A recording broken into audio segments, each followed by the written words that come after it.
All right, the interview with Kevin is going to come up here in just a bit.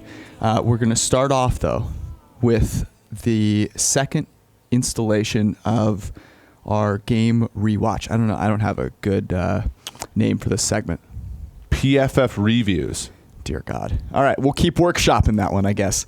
Beta. I do enjoy it, though, and I want to hear from you guys out there, all 7 of you, if this is something you guys enjoy, and give us suggestions for games to go rewatch. I just think it's a good way to force myself to go back and reconsider what I was thinking at different times of the season, and then also reconsider what I was thinking about specific teams as I watch these games. So throw them out there. They could be from last season. They could be from 2 seasons ago, if they're 3 seasons ago, if they're really good. But I think sticking with last season makes a lot of sense as we prepare for this upcoming year. So Indy comes into this game 1-2.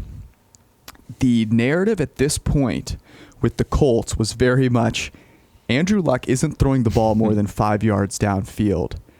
And we were in the minority of, we still believe in Andrew Luck. We think this is going to work out. We are going to continue to bet on Andrew Luck. After you watch this game, did you feel better or worse about that statement? This game was so weird because on one end, like, I don't think Luck played great. But at the same time, I remember watching it and thinking, okay, if this wasn't our pick of the week, I would have, and I just watched it as like a neutral observer. Yep. I would have come out of it thinking, okay, this Colts team's gonna be fine. You know what I'm saying? So like, and that's kind of the interesting thing, right? Because the Colts were not efficient on first down. They had a lot of drop passes on first down by the receivers. They had a lot of second long runs. But then Luck bailed them out with a lot of third downs, right? And that's not something that, you know, Luck has to give back, but it's also something that's extremely random and probably one of the reasons the game yo-yoed so much, from them being ahead early to falling behind in the middle of the game and coming back. But no, I think Luck wasn't quite there in this game, but he made enough plays and he was gritty enough, I think, like to I think put the Colts in a position to win this game, and but unfortunately it didn't work out. I'm aroused a little bit here. By the way, if you're watching this on YouTube, so some dude a couple weeks ago was like, hey, get the guy on the left some dude wipes. So I want to be super transparent here. We go swimming every Thursday, and post-swim, the shine is real, but on top of that, the studio in here is 85 degrees at a minimum. So please be kind. And rewind. Yeah, we might switch to swim on Wednesday. I think space it out, middle of the week. It's a good recovery. It allows for some good stories from the YMCA, by the way, and it'll reduce the shine so that you haters out there, you know, can show a little more love. Here's the thing that I thought was really interesting going into this game. Deshaun Watson led the league in average depth of target entering this game. The Texans, however, as a team, were an absolute disaster. They were 0-3. Going into and we game. And the interesting thing is, I'm reading the spread picks article we faded them successfully the first 3 weeks. Exactly. Against New England -6, Tennessee +2 with Blaine Gabbert. They lost to Gabbert. Yep. And then they lost to the Giants +6. They were -6. They lost to the Giants straight up at home. They were a team that was reeling. However, can you let me finish my point? Go ahead. So Deshaun Watson was just absolutely throwing the ball downfield at every opportunity, over 12.5 yards downfield per target on average. Andrew Luck was 28th of 32 in the NFL with an average depth of target of 6.8. So on average, Deshaun Watson was throwing the ball twice as far downfield as Andrew Luck. And this game was interesting because, to me, there were 2 takeaways I had from the quarterbacks. And the first was that Deshaun Watson, yes, the big throws are important, but he creates so much space with the gadget stuff that a lot of those short throws create great yak opportunities for QT, for Fuller, and for Hopkins. And I thought that was what they needed to do more of. Now, it wasn't accurate enough in this game to really make them pay, but it was a nice reversion for him. And then Luck started pushing the ball a little bit more downfield by necessity. And I wrote here in my notes at the start of the fourth quarter, I think it was their first drive here in the fourth quarter, Luck ends up leading a touchdown drive on a pass to Nyheim Hines, who I want to talk about a little bit here. But what I wrote is Luck becomes a man. Like, he actually started throwing the ball downfield. He stood in the pocket for more than 2.5 seconds. To me, this was a super encouraging game for Andrew Luck, despite the fact that it might have been the darkest moment of my season, given my investment in the Indianapolis Colts. Yeah, so this one, we saw, the Luck, big conversions on the first drive, T.Y. Hilton, big plays. T.Y. Hilton hurt most of the game as well, which I think adds to the Luck mystique here, the fact that he was able to make something happen with guys like Zach Pascal. Eric Ebron had a pretty good showing at times. He did drop a pass, I believe. But this game could have turned out very differently. They score on the first drive. They're up 7-0. Watson makes a couple plays on the first drive, but then they're forced to punt. A lot of pressure on Watson. We know this is sort of a theme all season, but they got a lot of pressure on Watson. Punt, pin them down inside the 5-10 yard line, and then Luck, actually it wasn't really Luck, the center just hit his own ass with the snap, and I believe it was Clowney gets a touchdown, sort of like, oh my gosh, here it goes again type of thing. And Watson was, I thought one of the things that was really impressive about Watson was, on the run, he's able to make that offensive line, despite how bad they grade for us, despite how poor they are, even against an Indianapolis defense without a lot of talent, he was able to make a lot of brilliant plays on the run, not keeping the football at times, but also hitting Hopkins, QT, Fuller on multiple plays, with his arm. Yeah, well, it was interesting. The start of the game was so successful for Indy. They have a successful drive, score a touchdown, and then through just a bunch of random errors, end up down 14-7 and then eventually 21-7 going into the half. And it was almost like the Colts forgot that those random things can happen and that you need to press your advantage when you can. There were a lot of conservative play calls. And as the season moved on, what Frank Reich started doing a lot of was throwing on first down, realizing that is the best time to take advantage of Andrew Luck. I believe they threw on first down first or second most in the NFL this year. And I'm not sure, if part of that was this game, right? Mm-hmm. Realizing that they can't just kind of sit back and let things come to them. I was surprised. I was expecting it, but I was surprised how good DeAndre Hopkins was. Like, how many times were you watching this and you're like, oh my God, this offense is a disaster. And then it's 3rd and 8 and DeAndre Hopkins is just, running wide open over the middle of the field. Well, it sort of shows you how tenuous these games are, because like I look at the Colts turned it over inside their own 10 again. Houston gets a touchdown on a throw to Hopkins over Pierre Desir, who actually had a pretty good game, I thought, relatively speaking. The Colts drive, Luck gets a big throw to Ryan Grant. This is sort of the gritty part of it. They cut it to 21-10. Houston gets the ball to start the second half. And it's sort of the same Houstonian offense you see. Throws to QT, throws to Hopkins, pressure, sack Watson, right? And they get a first down hold on a run play, a sack on a second down, and then, illegal hands to the face on the Colts gives them the first down. Oh my God. And then when you get that, you're like, oh gosh, this literally and then, they basically score to put the game at 28-10 with about 6:40 left in the half. So they take over 8 minutes of clock to really bury the Colts.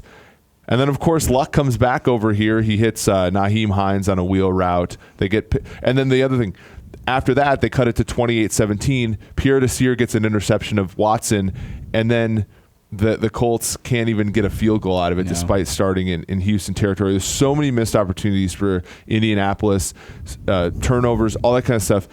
Makes me on one hand think, oh, this should have been a Colts win by a country mile. And then there were a bunch of plays that Houston didn't make that could have, really buried the Indianapolis Colts as well. So it was really kind of a compelling game, I thought. One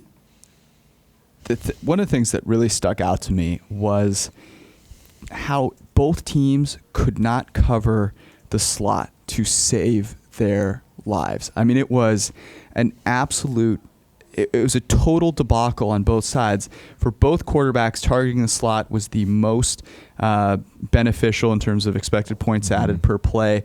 And we saw it multiple times with Hopkins, in particular on that very last game-clinching pass by Watson after Indy went for it on fourth down. We'll get to the fourth downs here in a second. But one of the things I wrote down was Darius Leonard can't cover. And it came back in the playoffs. I remember listening to Chris Collinsworth talk a little bit about that matchup with Kansas City. I don't know why I said Chris Collinsworth, like people would think I'm talking about someone else. Anyways, his big thing was, having watched Leonard play, he's great. His weakness is in coverage. If you get him ISO'd up, he's toast. And they put Hopkins in the slot. Leonard is on him. I mean, you're absolutely done at that point in time, and they were. He got 5 yards of separation after about 2 seconds and then scampered down. Yeah. And I think that skews the understanding of that decision on 4th and 4, where it was a pretty darn close call, about 1% difference in win probability, but was on the right side for Frank Reich. But I want to rewind a little bit further, because there is a drive, I believe it is the start of overtime. So Indy gets it to start overtime, and they're driving down. Notes that I have here. So they run on first down. My notes are, why run? They then run on second and long. Absolute disaster. I tracked a few things on this per drive. One of them was second and long runs. There was only one successful drive that had a second and long run on it. They then get a conversion, and then one of the other things that was prevalent in this game was the number of drops. The Colts just dropped passes left and right. Have a third down drop that results in a 4th and 3 at the 26 for the Colts. I want to ask you this. If you're going to go for it on 4th and 4 at your own 43, in overtime, don't you think you should go for it at 4th and 3 at the 26 with a touchdown giving you a victory? Well, especially given, I mean, so the hard part is you sort of get, this is like not being able to understand noise versus process. So you've been able to stop the Texans a few times, although one of them was a missed field goal at the end of the game. They barely could stop them with like 10 seconds left in the fourth quarter. But you essentially only gave up, 10 points in the second half. So you're like, okay, our defense is rolling. When in reality, your defense just got a couple lucky play. Like an interception is a lucky play generally in NFL. And, and you had the ball for most of the second half. But like you're like, okay, if we can get ourselves, we're in field goal range, we can kick a field goal and pray that our defense can stop. And in reality, they got lucky. Their defense only gave up a field goal on that next drive in overtime. So that's a good point. And I think, it's again this sort of thing where I think people don't Frank Reich clearly understood what his likelihood of winning was with the clock at about a minute left. He clearly didn't understand what his likelihood of winning was if Houston got the ball back down 3, relative to getting the ball back, with the tie score. So that's kind of, again, like Frank Reich's really smart. I think the Colts are moving in the right direction, but those are some places where I think that they can maybe get a little sharper. And that's where having so there are two types of decisions. There's the decisions that you prepare for and the decisions that you make on the fly. And a lot of the times when you make decisions on the fly, you kind of get lucky. So we always talk about this with decision making in football. It's like there's a lot of things you think are really smart or really dumb are really just decisions that are random. Like people are just flying by the seat of their pants making decisions. And this is one that shows me a lot, even a guy like Frank Reich, who's super smart, is kind of flying by the seat of his pants here, right? Mm-hmm. They don't have a kind of hard set number of rules, because in my opinion, if your rule tells you to go for it on 4th and 4 at your own 43 with a minute left, you should be going for it on 4th and 3 at the 26 when you're that close. Yeah. You have to play to win the game there. So I thought that was an interesting component of that. And then, of course, the funny thing is they kick the field goal, and then on the next drive, they get lucky because Hopkins separates in the end zone. It looks like he catches it and un-Hopkins as he's trying to get his feet down. A little bit of long pass, but probably one he hauls in more than 50% of the time. So. Right. So it should have been a touchdown, and if it is, then we're talking about that fourth down decision a little bit differently. Do you also think that, so back to the Colts drive, so the ending drive, right? Mm-hmm. So they get do you also think it's sort of this like non-stationarity of like the non-independence of decisions, because they got the Mo Alley Cox got called for holding on the first down conversion on a run by, I believe it was Hines. Luck then gets sacked, so it's 3rd and 21. They dump it off to Mo Alley Cox on a screen, and he gets 17 to turn it into a 4th and 4. Right. Do they think they maybe have momentum here relative to when they were driving for the field goal on the previous drive? It was a drop by that. It was a drop. I can't remember what 16's name is, but it was a drop by the wide receiver, which is sort of like a, as opposed to. It's really interesting to think about. I didn't think about that, and then when you said this, I remembered when I was watching it. I forgot that it was a 3rd and 18, and I was like, wait, this is they have to get close here, yeah. And then it's I think it's like a little screen. It was like a tight end screen, which they did another time. Actually, Houston did. I think it was the drive prior. They're on 2nd and long with like 13 yards to goal, and they throw a wide receiver screen to the short side of the field, and it's like basically a run. I was so disheartened by that. But those decisions, little decisions, like you have that one screen that goes for 17 on 3rd and 18. It's like, wow, this play is golden here. I got to make sure I run it again. But I had forgotten about that, and I hope that didn't factor into the decision making. But I'm sure it did to a certain extent. The other kind of takeaway that I had here from this was, I think Deshaun Watson is now undervalued. I think he was greatly overvalued going into last season because of the touchdown numbers. And in this game, I was reminded, we've been talking about this ad nauseum, how impactful quarterback running is, and he certainly is as lethal with that as anyone out there. But the two takeaways I had with Watson were his running is a real weapon, and that O-line is an absolute disaster. He was under pressure just under 40% of his dropbacks in this game, and there were a couple of times where he took sacks that he just couldn't have avoided because that O-line is such a disaster. If you just give him a little more time, I don't think he's quite Dak Prescott in the sense that he like has bad pocket awareness and he'll take too many sacks. I think he'll end up taking a lot of sacks because he tries to extend plays a little bit. But if you just shore that up a little bit, my thinking is that he's going to be a guy pretty that you can go far with. Well, we faded Houston a lot last year. I think. And one of the things that was a saving grace at times for us was how often he did actually take sacks. He was a real throwback in that regard, and it really did tank their offense relative to how good he is. Here's a question, because I do think Watson's undervalued, and I think I know why. The 3 quarterbacks taken in the first 12 picks of the 2017 draft, Mitchell Trubisky takes Bears to 12-4 at the doorstep of winning a game. Basically, you could blame their playoff loss on a kicker, quote unquote. Sure. Pat Mahomes is the MVP of the league, worth about 4.5 wins above replacement or something like that. And then Watson here is worth a full 2.5 wins above replacement more than Trubisky, probably because of Trubisky's supporting cast and that kind of thing.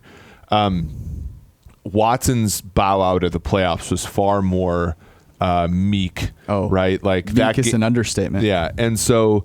Like I think that's part of the reason. I think people are like caping for Trubisky right now because there's a lot of Bears fans and there's not as many Houston Texans fans in relation. I also think Trubisky was picked 2nd as opposed to 12, and so people like sort of want that pick to work out more. But if you gave me a million universes, I'd take Watson in almost all of them over Trubisky. So I agree that he's a little bit, and I also think people think Watson, which is probably fair. Watson gets a lot more help from his wide receiver than almost anybody in the league. Sure. But that doesn't negate how good he's been so far. I mean, Pat Mahomes has had some decent receivers in terms from me, Satan. In terms of playing football. I think that's a good good way of putting it. There was a lot of outrage about Frank Reich and not playing for a tie and how important ties are in potential tiebreakers, within the division. I will probably anger a few hardcore analytics folks, analytics in quotation marks there. But I am fully on board with the importance of creating a culture. And at the end of the day, your team has to believe in you. And I think, the numbers is basically a coin toss. You make the decision that will allow you to go back into the locker room, win, lose, or tie, with the best chance of salvaging your season. Because regardless of whether you tie or you lose, you're still behind the 8 ball. Yeah. Well, and especially at the time, people don't realize this, but at the time, Houston was 0-3. Indy was 1-2. Jacksonville was beating the brakes off the Jets that game, so they were going to 3-1. You were in. If you were rocked the Patriots. Tennessee was 3-1 as well. So the two teams that didn't even contend for the division were ahead of you, and were going to be ahead of you by a game, either a game and a half or 2 games, depending. So what difference does it make in that regard? And then again, you go back to your team and you say, look, I believe that you can win, and I believe that you are. I think there's no value in being 7-8-1. I want this team to be 10-6, 11-5, and win this division. And ultimately, that's what happened. And I think that's important. Well, you're going to have to go back to your team and say, "Hey guys, we played for a tie because if we then win, which I didn't think you could do in this game, we then have a chance to make the playoffs." Mm-hmm. So, I can understand people saying ties are valuable, but not here. Mm-hmm. Because there's so much that you have to do from a team building standpoint to get your team to win games. And a big step of that is them believing in the culture that you've established. So taking away from this game, I think we were, again, more bullish on the Colts than most.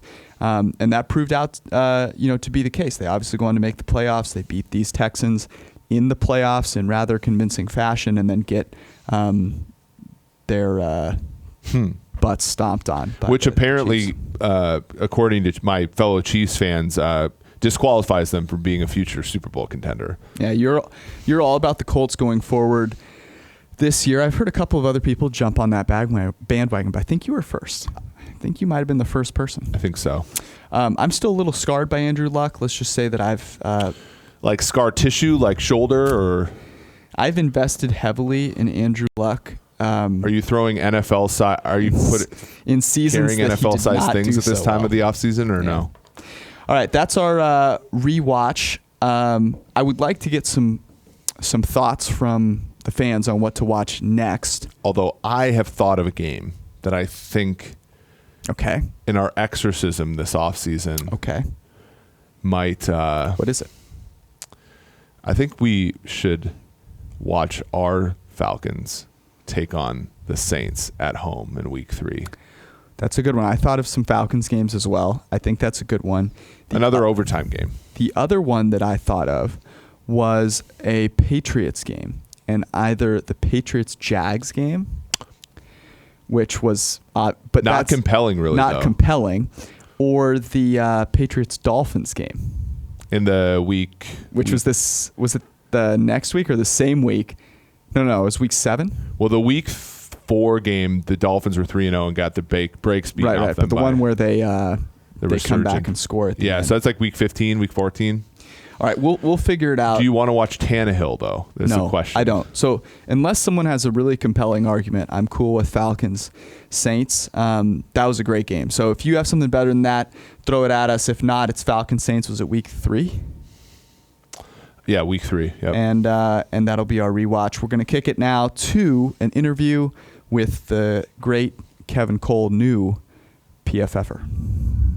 On the line right now, we have a very exciting announcement. We've got PFF_Kevin in lieu of PFF _lump of coal, which I suggested.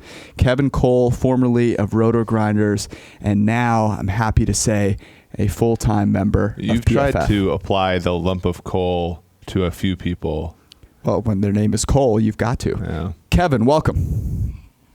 Yeah, it's good to be here. Yeah, the handle has been updated, so now it's official. I don't know if it's official unless you have an underscore and you just become a last name. Your given name is all that matters, and PFF is all that matters now.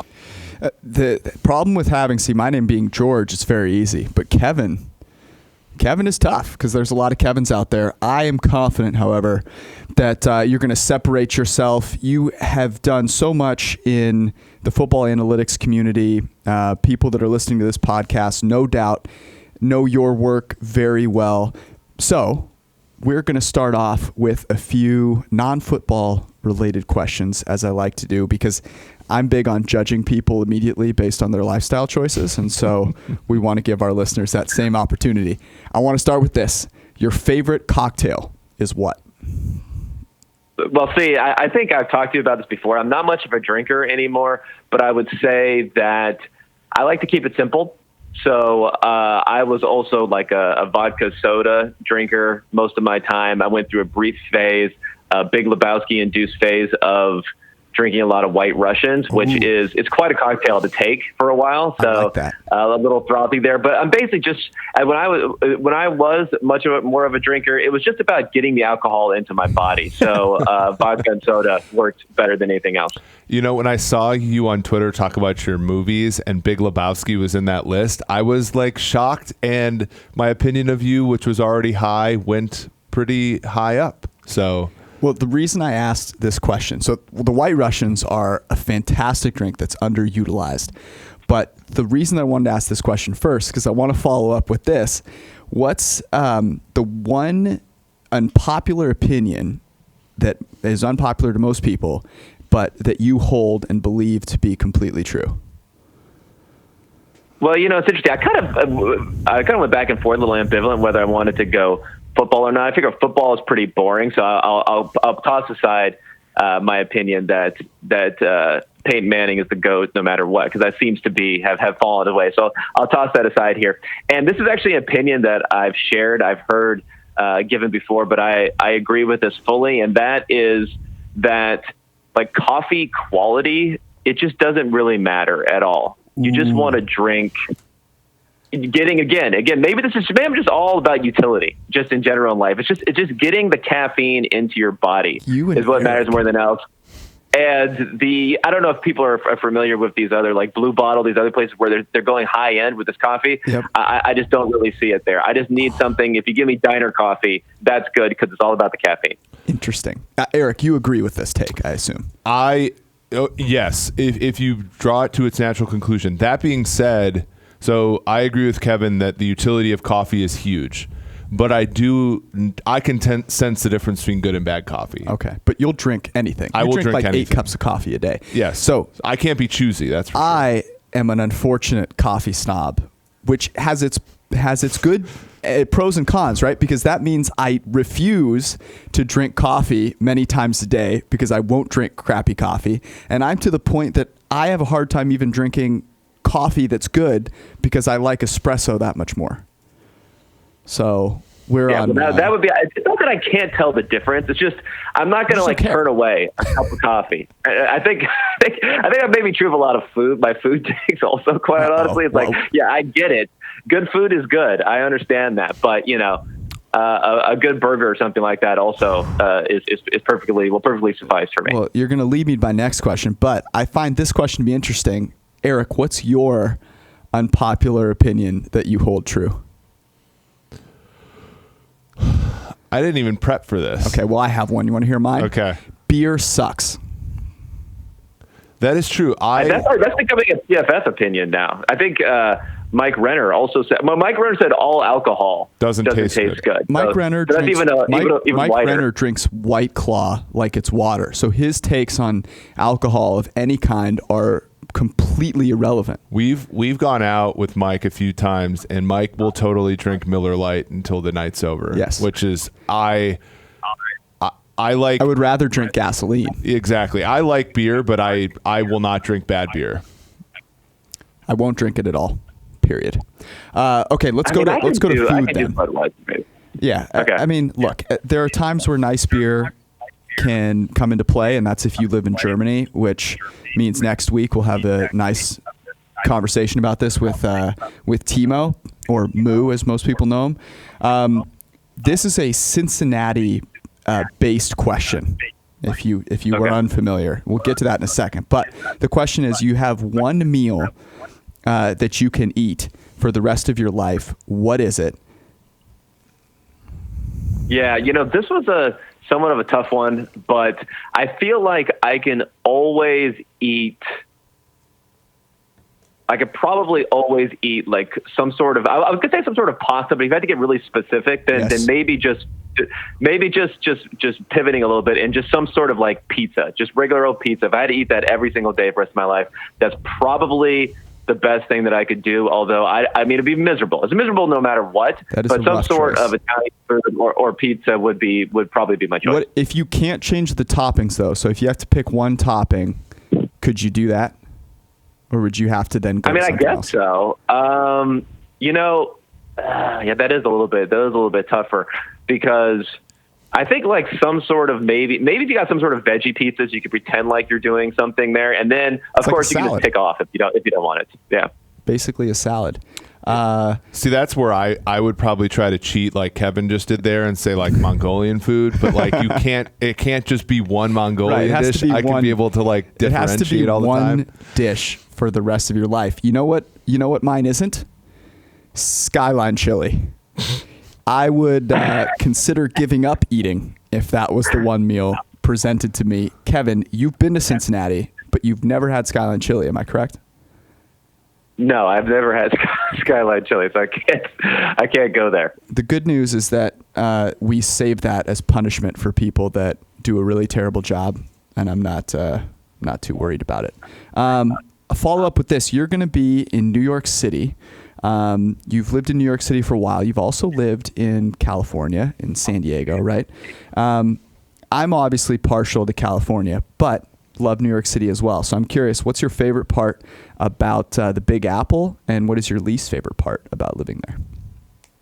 Well, I mean, it seems that there are a lot of great stuff. There's a lot of great stuff about New York. I think if you're rich, it's probably a lot better to take advantage of a lot of this stuff, but purely the density of the population. I mean, I kind of like that, and it's because there are so many people here from so many different places.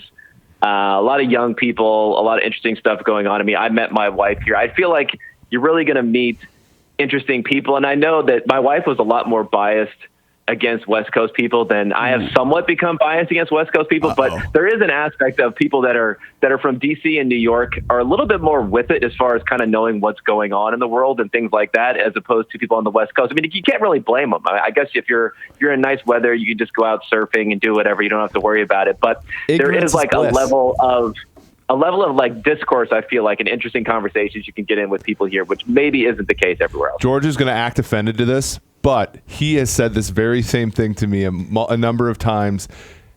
He said it differently, but I mean, it's true. Yeah. Although I would make the argument that talking about like current events takes years off your life at this current time. So the nice weather coming along with a little bit of ignorance. And this is your bias being like no kids or anything. Like Kevin and I have like, we have to like legitimately worry about like if our kids are going to be able to go to college someday or something like that. At some point in my 50s, I'll adopt children, and I'm worried about the 10 years they'll have to spend on this earth too.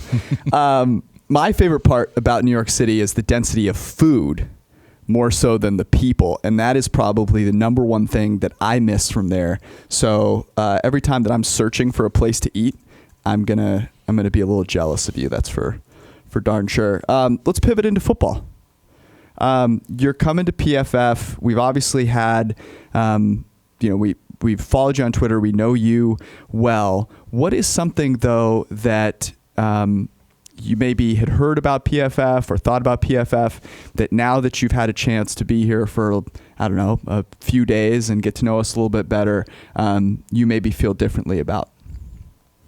Well, I was fairly familiar with a bunch of different people that were at PFF, obviously following on Twitter, podcasts and whatnot. So, I was a fan already. So as far as the content stuff is concerned, wasn't as much. I mean, I would say the biggest thing is just having listened to you guys on the podcast, seeing your guys' Twitter presence, I was pleasantly surprised to see that George is just not quite the ornery curmudgeon that he comes off to be sometimes. Wow, that's kind. I have a blind spot, and my blind spot is I don't understand how I come across to people on screen. So I appreciate that. I'm working on it, Kevin. It's a growth spot. It's a little bit, I say that tongue in cheek, of course. I know that it's a ribbing that you like to give out there to all the different fan bases. So. You guys have done, especially, you in particular, obviously directing things, have done a great job bringing us on and making everything great. So it's been fantastic. And then, of course, you got to find out that Eric, actually, his voice isn't booming in real life. It's just an auto-tune that we put on. That too. Unfortunately, I did not get a real life viewing of the Cut Off Whitesnake T-shirt, so I'm happy about that. Yeah, we'll have to get you, when you come for a in-person visit, you'll have to try it on. It is hung up in the office as a monument to I lost bet. Let's talk football a little bit more. You come from a little more of a fantasy background, and exploiting inefficiency in that market and exploiting inefficiency in real-life football can sometimes be different things. What in your mind is the biggest inefficiency right now in football that we could potentially change tomorrow if you were running a team? Yeah, it's tough to think of things that can be changed tomorrow. I think there's lots of issues on the personnel side, and that's probably something that I've looked at a lot. But that's probably going to take a little bit longer because you'd have to have some turnover in decision makers. I would say if you could somehow impart upon coaches, play callers, if you could get into their heads the fact of equating a punt, and in some cases even a field goal, as being like a turnover, because they're so risk averse when it comes to turnovers, and turnover, obviously INT rates have been going down over a long time. So if you could get into their heads that essentially a punt is just a turnover with a somewhat slight, quite often, field position change, if you could really dig that into their head, I feel like the play calling could open up in so many different ways that you could exploit a lot of that inefficiency instead of viewing a punt as a safe move and then a turnover as a risky move. I think that's still in my Twitter bio. I'm right there with you. I think I would take it a step further, and I would treat field goals essentially as a turnover, potentially with like a pat on the back or a slap on the butt given to you afterwards. Well, isn't the corollary, or maybe the initial theorem, just that field position is less important than people think? The only thing is basically at the extremes, like if you get the ball inside your 5-yard line, that's probably a good thing for the defense. But other than that, those like extra 40 yards, you'd almost in a league that's trending the way that it is, you'd almost rather the other team score in 3 fewer minutes anyway if they're going to get the ball. So that's, I think, the big thing is like I think they overestimate the value of field position.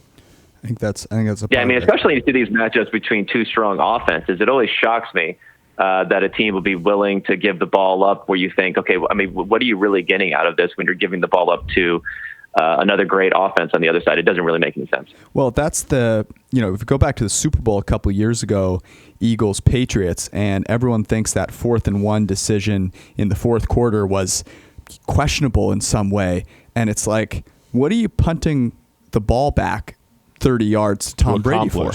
Like, all that does is mean that Brady gets to spend more time sucking away the time you need to come back in this game en route to scoring. You have to play to win the game. That's I think the part that most people don't see is the idea that they're actually trying to win the game, not just to save face in a press conference. Eric, would you put running on 2nd and long as your big inefficiency? What would you go with? Yeah, I would. I kind of think about it just how you talked about it. Is like it's the asymmetry, hating losing more than you want to win is probably the biggest one. And that 2nd and long is a manifestation of that. So, teams hate 3rd and 10 way more than they're willing to try to get a first down. And so then that leads them to run on 2nd and long and like settle for 2nd and 7, which isn't like the worst loss in the world. And I think, we're seeing it in basketball with teams shooting a lot more threes. We're seeing it like some of the more analytically driven sort of the teams like the Eagles trading up for Carson Wentz, teams like Kansas City trading up for Mahomes. They're not as worried necessarily about the losing as they are about the benefits of winning. And I think once we sort of get the risk aversion away from the decisions people make, I think that'll be pretty, we'll start to see more efficiency. I don't know if you feel the same way, Kevin, but that what Eric just described, I feel like is true in many facets of male life. And I'll let you guys out there figure out what I mean by that. Kevin, you are going to be a big part of the content that we have here at PFF. You have a great podcast that people can go listen to as they prepare to hear more of you. It's What Would Sashi Do? Is that it? That is it. Yeah, that's a little tongue-in-cheek name, of course. Yes. We like to thank Sashi as much as possible because without him, he died for our sins, and so we're thankful for all that he's done, and we're hoping to bring some of the great things that you've done on that podcast over here to PFF in addition to all of the great research and development that is coming your way. I will let you go for now, but welcome aboard, buddy. All right. Glad to be here. Looking forward to it, and thanks. All right. Big thanks to Kevin Cole for jumping on with us. As I said, he'll be a big... What are you doing? You're just trying to be a GIF. You've got a little bit of an addiction to the funny GIFs that you've created.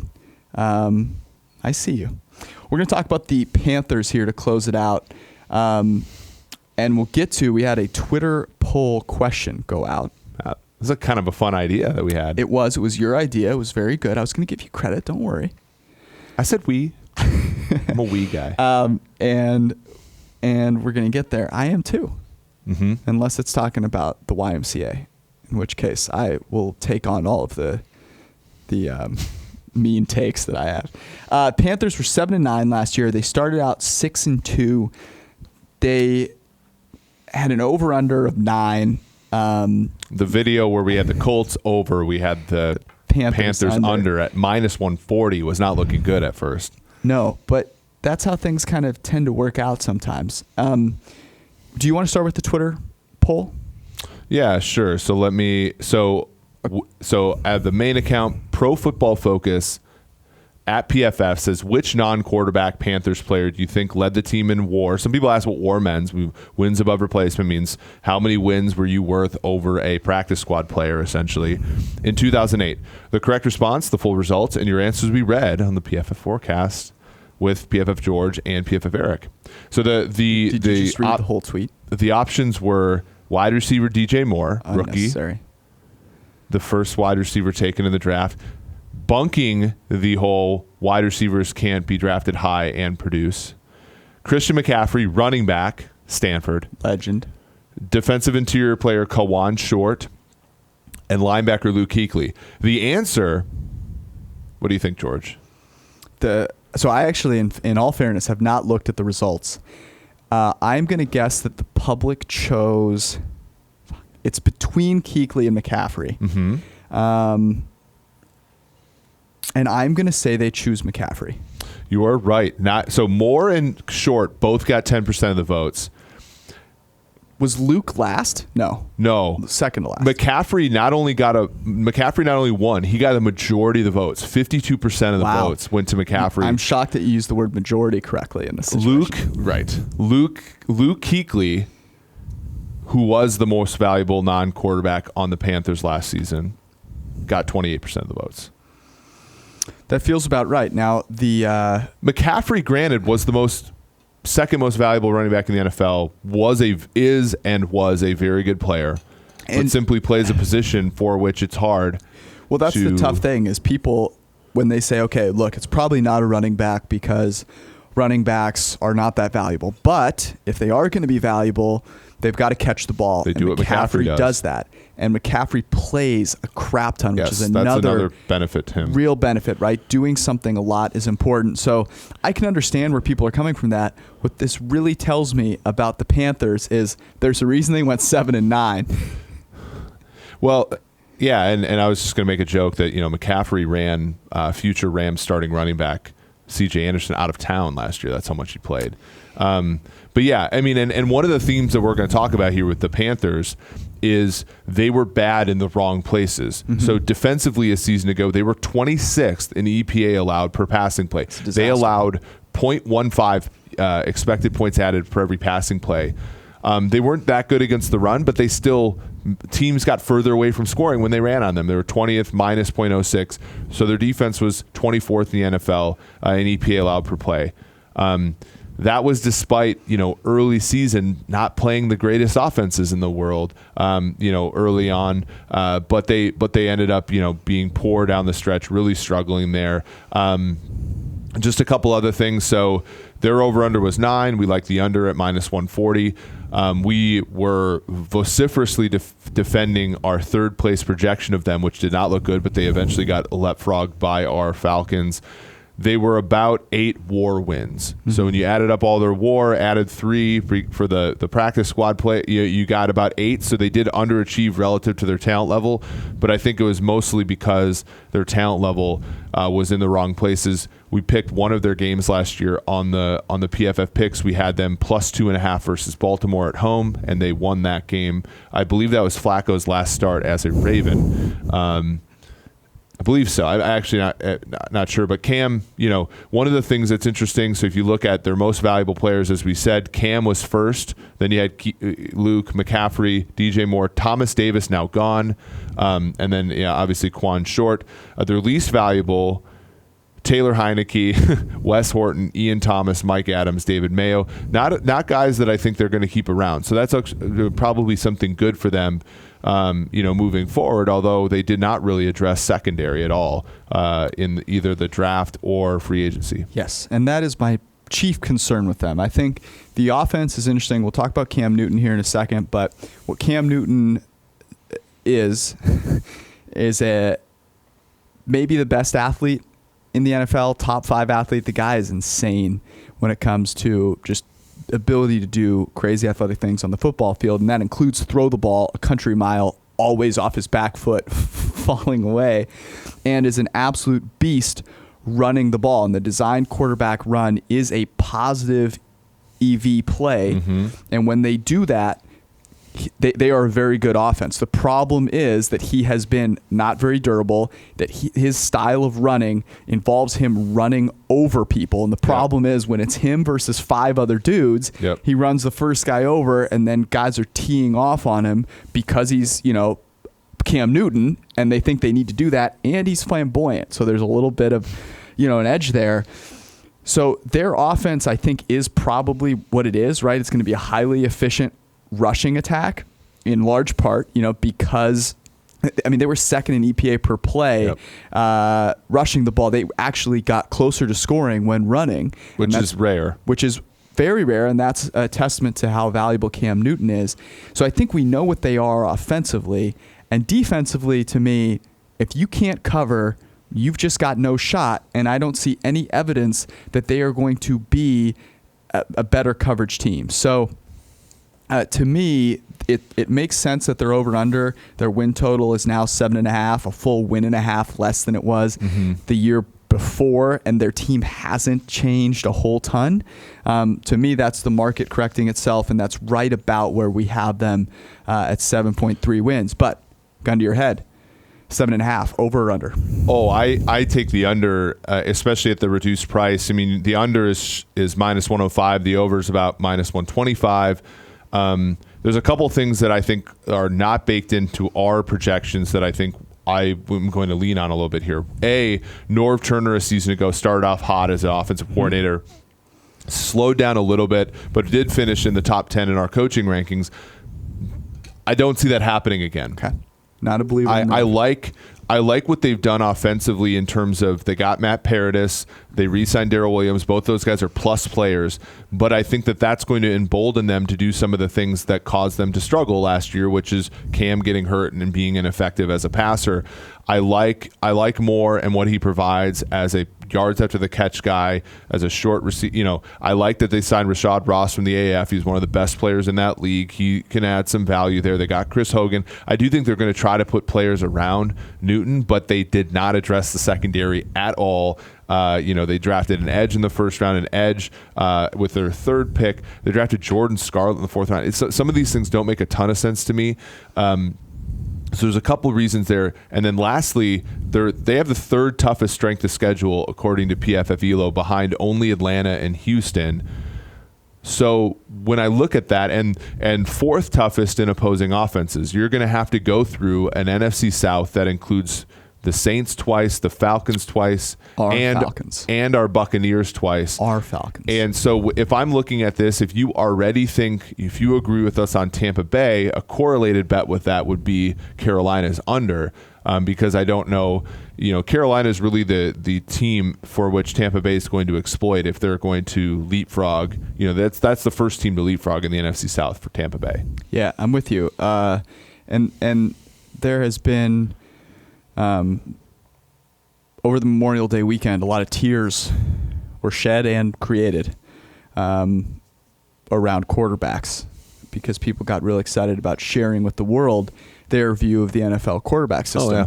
We all did. And a friend of the podcast, Benjamin Button Baldwin, had Cam, I believe, was he in tier 1? He was up there. I'm forgetting this exactly, but I think he had him in tier 1 or tier 2. Had Dak pretty high too. And that's because of the value of quarterback rushing. I'm far more willing to put Cam in that group. I think his distribution is a little wider, right? Than Dak Prescott's is. So if he's healthy, there are those edge cases that I think are probably a little more likely for a team like the Panthers than they might be for a team led by someone like Dak Prescott. But Cam Newton is still a guy who is bottom of the league in terms of accuracy, right? In terms of throwing the ball to open receivers. Yep. So you sort of know what you're getting from a passing standpoint. And they had an efficient offense last year. Their offense was in the top 10 in terms of EPA per play, top half of the league in EPA per pass play. Yep. Newton's grades were all pretty, in the 70s, high 60s until sort of his decline late in the season. Yeah, he was 15th from a clean pocket.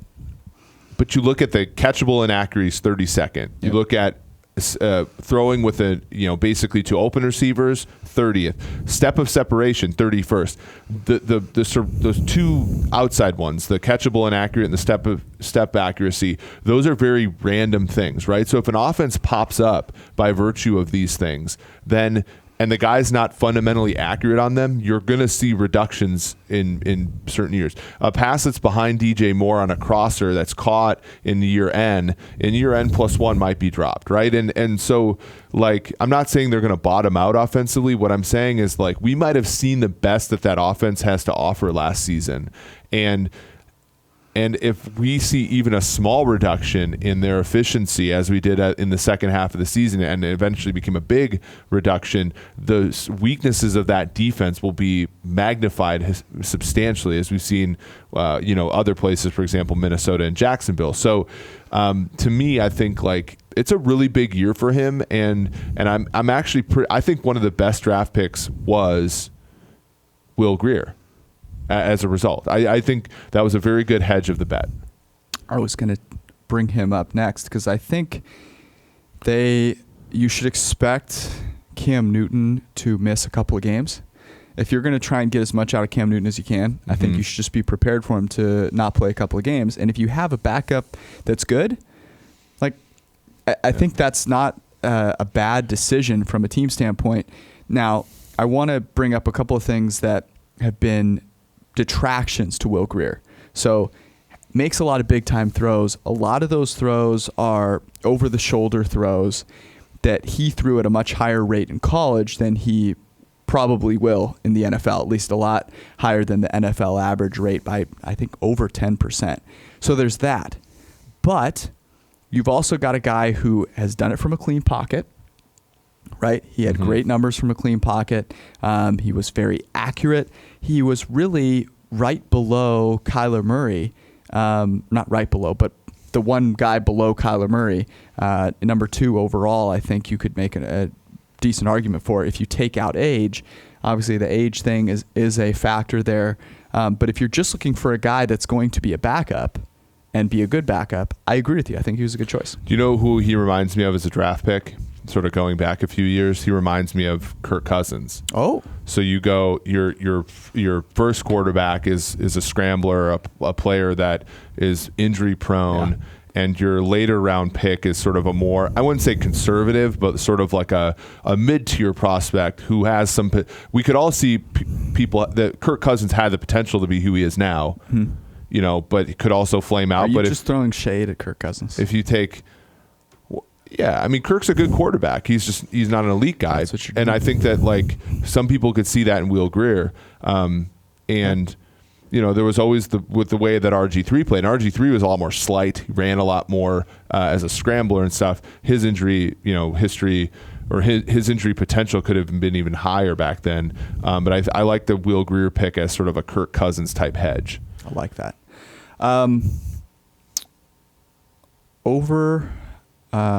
What's the over-under on number of games that Will Grier starts this season? 1.5. And I'm going to take the over. I would take the over.